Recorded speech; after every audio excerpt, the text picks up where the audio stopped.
नमस्कार, आप देख रहे हैं मिस्टर चीफ मिनिस्टर। मैं हूं आपके साथ प्रीति चौहान। बताएंगे आपको देश में क्या कुछ चल रहा है, देश के प्रधानमंत्री की तमाम खबरें, आपके राज्य के मुख्यमंत्री की तमाम खबरें, और साथ ही आपको बताएंगे कि आपके राज्य में महत्वपूर्ण वो कौन सी योजनाएं हैं जिसका सीधा सरोकार आपसे जुड़ता है। उन तमाम योजनाओं को आपके लिए जानना बड़ा जरूरी है और साथ ही आपको अपडेट करना हमारा कर्तव्य है, इसलिए इस शो हम आपके लिए रोज लेकर आते हैं। शुरुआत करेंगे आज मिस्टर चीफ मिनिस्टर की प्रधानमंत्री नरेंद्र मोदी से।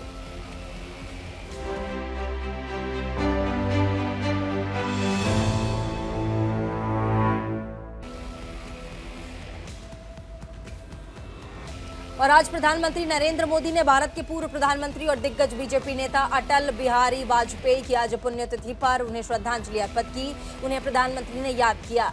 सदैव अटल स्मृति स्थल पहुंचकर वाजपेयी जी को श्रद्धांजलि अर्पित की। इसी के साथ प्रधानमंत्री ने ट्वीट करके लिखा कि आज 140 करोड़ भारतवासियों के साथ मिलकर अटल बिहारी वाजपेयी को उनकी पुण्यतिथि पर श्रद्धांजलि अर्पित करता हूं। उनके नेतृत्व में भारत को बहुत लाभ हुआ है। उन्होंने हमारे देश की प्रगति को बढ़ावा देने और कई क्षेत्रों में इसे 21वीं सदी में ले जाने के में बहुत ही ज्यादा महत्वपूर्ण भूमिका भी निभाई है।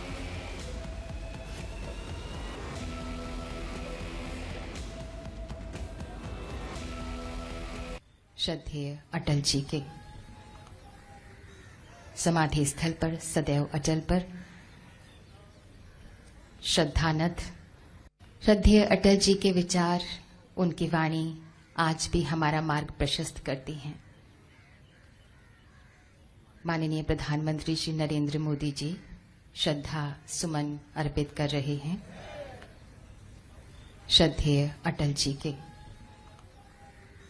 समाधि स्थल पर सदैव अटल पर। तो आपने देखा आज कैसे प्रधानमंत्री नरेंद्र मोदी और तमाम बीजेपी के बड़े दिग्गज पूर्व प्रधानमंत्री अटल बिहारी वाजपेयी को याद कर रहे थे। आगे बढ़ेंगे, बात उत्तर प्रदेश की कर लेंगे। मुख्यमंत्री योगी आदित्यनाथ ने पूर्व प्रधानमंत्री भारत रत्न अटल बिहारी वाजपेयी की पुण्यतिथि के अवसर पर लोक भवन में उनकी प्रतिमा पर पुष्पांजलि अर्पित की है। इसी के साथ मुख्यमंत्री ने उन्हें याद करते हुए ट्वीट करके लिखा कि कर्तव्य के पवित्र पथ को हमने अपने पसीने से सींचा है, कभी कभी अपने आंसुओं और जीवन की पेशकश की है, लेकिन हम यात्रा में रुके नहीं, न ही चुनौतियों के आगे झुके हैं। पूर्व प्रधानमंत्री भारत रत्न श्रद्धेय अटल बिहारी वाजपेयी जी को उनकी पुण्यतिथि पर शत शत नमन है।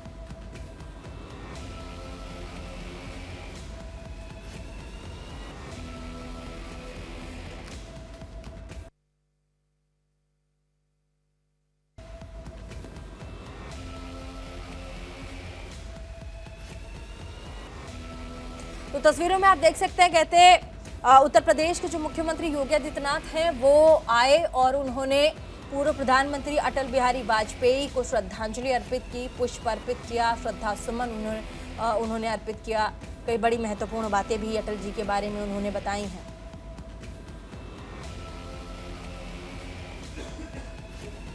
और इसी के साथ प्रदेश के मुख्यमंत्री योगी आदित्यनाथ ने आज अपने सरकारी आवास पर राज्य के फॉरेंसिक साइंस इंस्टीट्यूट के प्रथम शैक्षणिक सत्र 2023 और 24 के छात्रों से बातचीत की। इस अवसर पर मुख्यमंत्री ने संस्थान के सभी शिक्षकों, छात्रों से परिचय भी प्राप्त किया। इस दौरान मुख्यमंत्री ने क्या कुछ कहा, आपको सुनाते हैं।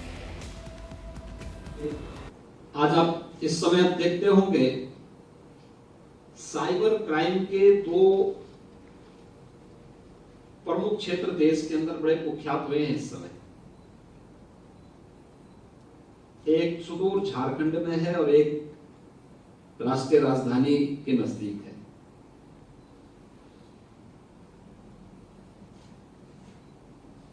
और ये क्षेत्र देखिए, नकारात्मक मानसिकता कहां जाती है और कैसे किसी सिस्टम का और किसी तकनीक का दुरुपयोग करती है, इसके दो उदाहरण हैं। झारखंड के जामताड़ा के पास और राष्ट्रीय राजधानी के मेवात में साइबर क्राइम से जुड़े हुए ज्यादातर मामले पाए गए हैं। ये सभी देश के अत्यंत पिछड़े क्षेत्रों में माने जाते हैं, लेकिन अपनी ऊर्जा को सकारात्मक दिशा में ले जाने की बजाय नकारात्मक दिशा में ले जाने का दुष्परिणाम क्या है कि इन्होंने इस फील्ड में अपराध के कुछ नए नए तरीके अपनाए। और वहां के बारे में तो ये भी कहा जाता है कि लोगों ने पेड़ों के ऊपर चढ़ करके अपने एंटीना लगा करके वहां से अपराध को आगे बढ़ाना शुरू किया और इसको अपना पेशे का हिस्सा बनाया।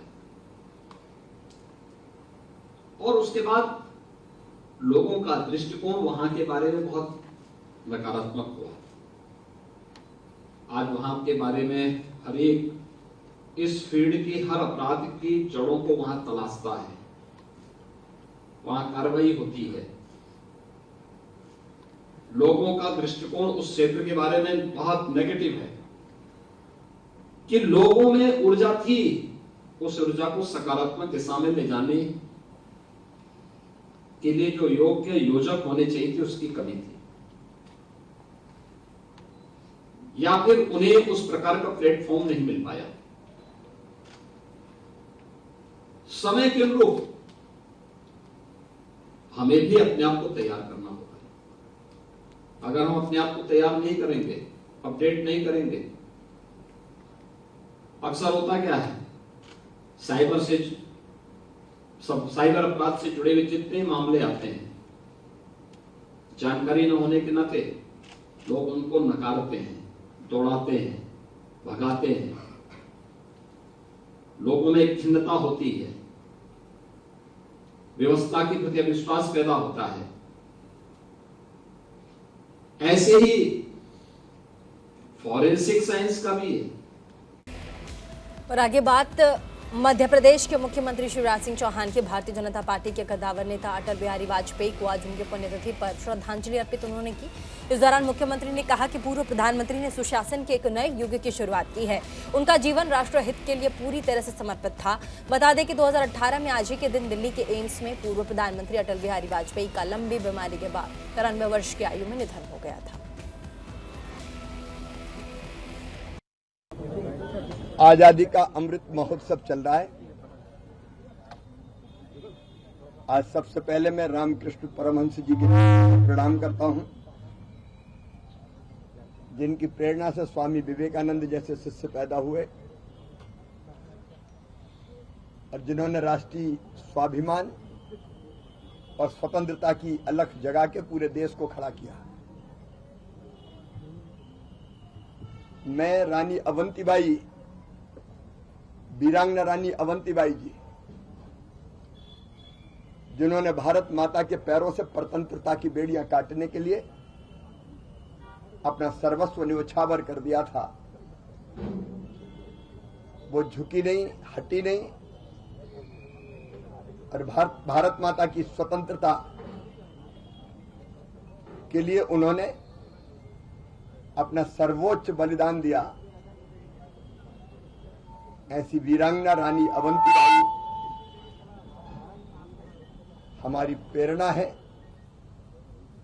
हम श्रद्धा सहित उनके चरणों में प्रणाम करते हैं। उनका ये बलिदान हिंदुस्तान और मध्य प्रदेश कभी भूलेगा नहीं। आज अटल जी की पुण्यतिथि है। हार नहीं मानूंगा, रार नहीं ठानूंगा, काल के कपाल पर लिखता मिटाता हूं, गीत नया गाता हूं। पूरा देश उनका दीवाना था। उनको सुनने जहां वो जाते थे, विचारों से सहमत हो चाहे असहमत हो, लोग उमड़ पड़ते थे। बेदाग राजनीतिक जीवन में उन्होंने प्रतिपक्ष में काम करते हुए और बाद में प्रधानमंत्री जी के रूप में काम करते हुए भारत माता की जैसी सेवा की है, वो सचमुच में अद्भुत और अद्वितीय है। और इसके बाद प्रदेश के मुख्यमंत्री शिवराज सिंह चौहान दिल्ली में बीजेपी की होने वाली बड़ी बैठक में शामिल होने के लिए दिल्ली पहुंच गए। दरअसल बीजेपी की केंद्रीय चुनाव समिति की बैठक आज पार्टी मुख्यालय पर होने वाली। इस बैठक में प्रधानमंत्री नरेंद्र मोदी, गृहमंत्री अमित शाह समेत चुनाव समिति के सभी सदस्य शामिल होंगे। बीजेपी की केंद्रीय चुनाव समिति की बैठक में इस साल के अंत में होने वाले 5 राज्य मध्य प्रदेश, छत्तीसगढ़, राजस्थान, तेलंगाना, मिजोरम के विधानसभा चुनाव की रणनीति पर चर्चा होगी। पार्टी इसी की तैयारी में जुटी है। तस्वीरों में आप देख भी सकते हैं, कैलाश विजयवर्गीय आपको नजर आ रहे होंगे और साथ ही तमाम बड़े नेता, मध्य प्रदेश के मुख्यमंत्री शिवराज सिंह चौहान आपको तस्वीरों में नजर आए, तरुण चुग आपको नजर आ रहे हैं और एक एक करके आपको तमाम अमित शाह केंद्रीय गृह मंत्री अभी 1 घंटे पहले ये तमाम बड़े लोग बीजेपी के कोर कमेटी की बैठक में शामिल हुए। कहा जा रहा है कि ये जो मीटिंग है ये 2024 की रणनीति और साथ ही आने वाला विधानसभा चुनाव की रणनीति को देखते हुए ये पूरी की पूरी जो आज मीटिंग है, आज उसमें बहुत बड़े बड़े फैसले हो सकते हैं और रणनीति पर चर्चा हो सकती है। बड़े बड़े दिग्गज आए हुए हैं। हमारे साथ फोन लाइन पर हमारे संवाददाता दीपक चौबे भी जुड़ गए हैं, एक बार उनसे बात कर लेते हैं। दीपक, बड़ी बड़ी हस्तियां, पॉलिटिकल पार्टियां बीजेपी की, चाहे वो गृह मंत्री अमित शाह हो, राष्ट्रीय अध्यक्ष जेपी नड्डा हो, तमाम लोग तस्वीरों में नजर आ रहे हैं। मध्य प्रदेश के मुख्यमंत्री शिवराज सिंह चौहान भी आए हुए हैं। रणनीति 2024 के विधानसभा चुनाव भी है, ऐसे में मुख्य बिंदु क्या रहेगी जिस पर बातचीत तकरीबन पिछले 1 घंटे से बीजेपी के मुख्यालय में चल रहा है? जी देखिए प्रीति, मैं आपको पहले तो करेक्ट करना चाहता हूं कि ये जो बैठक है अभी ये शुरू नहीं हुई है। प्रधानमंत्री नरेंद्र मोदी के नेतृत्व में ये बैठक शुरू होगी और जो ये बैठक है वो बेसिकली अगर कहा जाए तो जो अभी जो 5 राज्य के चुनाव उसमें, और खासकर अभी जो बैठक है वो मध्य प्रदेश और छत्तीसगढ़ को लेकर ये बैठक है। और खासकर ये पहली बार हो रहा है कि केंद्रीय चुनाव समिति की बैठक होने जा रही है, जो कि चुनाव से पहले होती है। हालांकि अगर बात की जाए तो एक चुनाव की जो प्रोसेसिंग होता है उसके तहत पहले कोर ग्रुप की बैठक होती है, उसके बाद बैठक बुलाई क्यों गई है दीपक? बैठक बुलाई क्यों गई है? जी प्रीति, मैं वही आपको बता रहा हूँ कि जिस तरीके से जो बैठक है वो छत्तीसगढ़ और मध्य प्रदेश में होने वाले विधानसभा चुनाव को लेकर, हालांकि क्योंकि देखिए प्रीति, पहले ये बैठक होती थी चुनाव घोषणा होने के बाद, पर ये पहली बार हो रहा है कि चुनाव घोषणा होने से पहले ही पार्टी जो है वो कोर ग्रुप की बजाय केंद्रीय चुनाव समिति की बैठक कर रहा है। और खासकर जो बी और सी कैटेगरी की जो सीटें हैं उन पे आज मंथन होगा। उन सीटों पे जो पिछली बार जो बीजेपी हार गई थी, या तो कम मार्जिन था या फिर वहां पे बीजेपी को जितना वोट चाहिए था वो नहीं मिल पा रहा था, उनको लेकर आज चर्चा होगी। अगर बात की जाए तो पहले मध्य प्रदेश की चर्चा होगी और उसके बाद फिर छत्तीसगढ़ की चर्चा होगी। और क्योंकि इस बार मध्य प्रदेश बहुत, अगर बात की जाए तो जो आप अभी बीजेपी ऑफिस में, आपके पास अपडेट है मीटिंग कब तक शुरू होगी, कितने बजे का समय था और मीटिंग की शुरुआत कब होगी? जी देखिए, बात की जाए मीटिंग के लिए तो करीब 7 बजे ये बैठक शुरू होगी। बस प्रधानमंत्री नरेंद्र मोदी का इंतजार हो रहा है। अब से कुछ देर में प्रधानमंत्री नरेंद्र मोदी बीजेपी मुख्यालय पहुंचेंगे, उसके बाद ये बैठक शुरू हो जाएगी। बहुत बहुत शुक्रिया दीपक चौबे, हमारे साथ तमाम जानकारी दे रहे थे। आगे बढ़ेंगे और अब बात करेंगे बिहार के मुख्यमंत्री नीतीश कुमार की। नीतीश कुमार 2 दिन के लिए दिल्ली के दौरे पर हैं और सबसे पहले मुख्यमंत्री नीतीश कुमार दिल्ली में अटल समाधि स्थल पहुंचे और साथ ही पूर्व प्रधानमंत्री अटल बिहारी वाजपेयी की पुण्यतिथि पर उनको श्रद्धांजलि अर्पित की। इसके बाद मुख्यमंत्री अपने इस दिल्ली दौरे पर अरविंद केजरीवाल से भी मुलाकात करेंगे। वहीं श्रद्धांजलि देने के बाद मुख्यमंत्री नीतीश कुमार ने मीडिया से रूबरू होते हुए कहा कि अटल बिहारी वाजपेयी जी की हम बहुत इज्जत करते हैं और उन्हें कभी नहीं भूल सकते। इनके प्रति आप जानते हैं, जब उनका हुआ निधन तभी हम यहाँ आए और अंतिम संस्कार हुआ तो उस समय तो हम यहाँ मौजूद ही थे। तो आज यहाँ आकर के, और बीच में तो मान लीजिए कि कोरोना का दौर आ गया था, तो इसलिए आज आकर के हमको मौका मिला। उनसे बहुत ज्यादा वो इतना प्रेम करते थे, इतना हम लोग उनकी इज्जत करते थे और हम कभी भूल नहीं सकते हैं उनको हमेशा। और उन्होंने किस तरह से कितना काम मुझको दिया और किस तरह से हमने किया और किस तरह से हमको सब कुछ करते थे, प्रेम करते थे, सब कुछ करते थे। और सब दिन जब तक वो रहे, और जब बताइए जब बिहार में हम तो जब मुख्यमंत्री बने तो वो बनाने के लिए तो थे ही, और उस दिन शपथ पहली बार हुआ तो वहां पर भी वो गए। आगे भी हर प्रकार से उनसे मिलना, और बीच में उनकी तबीयत खराब हो गई ये अलग बात है, तब भी हम लोग हमेशा ये उनका हो गया खैर बहुत बात 2018 में, तो हम लोग सब तो यहाँ आ ही रही। तो आज के दिन हम वही अपना नमन अर्पित करने के लिए यहाँ पर, अब वहाँ पर कहना ये उचित नहीं न है, अलग कभी बात करिएगा तब करेंगे। आज तो उनके प्रति सिर्फ हम नमन करने के लिए आए हैं। तो और लेकिन और कुछ बात करना होगा तो अलग अलग आज उन्हीं के लिए जब हम आज आ ही रहे हैं तो हम सबसे पहले आके यहाँ आकर के और तभी ना आगे कहीं जाएंगे। अब बाद में कल सब बतियाइए। तो दिल्ली में राजनीति के दिग्गजों का जमावड़ा है। एक तरफ कांग्रेस पार्टी मीटिंग कर रही है अलायंस, इंडिया अलायंस की, तो दूसरी तरफ बीजेपी के मुख्यालय में भी मीटिंग होने वाली। प्रधानमंत्री नरेंद्र मोदी का इंतजार हो रहा है, प्रधानमंत्री पहुंचेंगे, उसके बाद मीटिंग की शुरुआत होगी। और हिमाचल प्रदेश में बारिश ने एक बार फिर से कहर ढाना शुरू कर दिया है। हिमाचल प्रदेश के कई जिलों में 13 अगस्त से लगातार हो रही बारिश के चलते भूस्खलन का जो खतरनाक सिलसिला वो शुरू हुआ है, बुधवार तक नहीं रुका और साथ ही लगातार बारिश हो रही है। नदियां नाले उफान पर हैं, कई जगहों पर लैंडस्लाइड के कारण यातायात बाधित हो गया है। तो वहीं राजधानी शिमला के कृष्णानगर में स्टॉलर हाउस सहित कई इमारतें जमींदोज हो गई हैं। इतना ही नहीं, हेलीकॉप्टर से जिस घर के लोगों का रेस्क्यू किया गया है उसके चारों तरफ पानी भरा हुआ। इस बीच प्रदेश के मुख्यमंत्री सुखविंदर सिंह सुक्खू ने बयान दिया है कि मैं कांगड़ा जा रहा हूं और वहां से 650 लोगों को निकाला जाएगा। कांगड़ा में अभी भी तकरीबन 100 लोग फंसे हुए हैं। रेस्क्यू ऑपरेशन जारी। राज्य को तकरीबन 10,000 करोड़ रुपए का नुकसान है।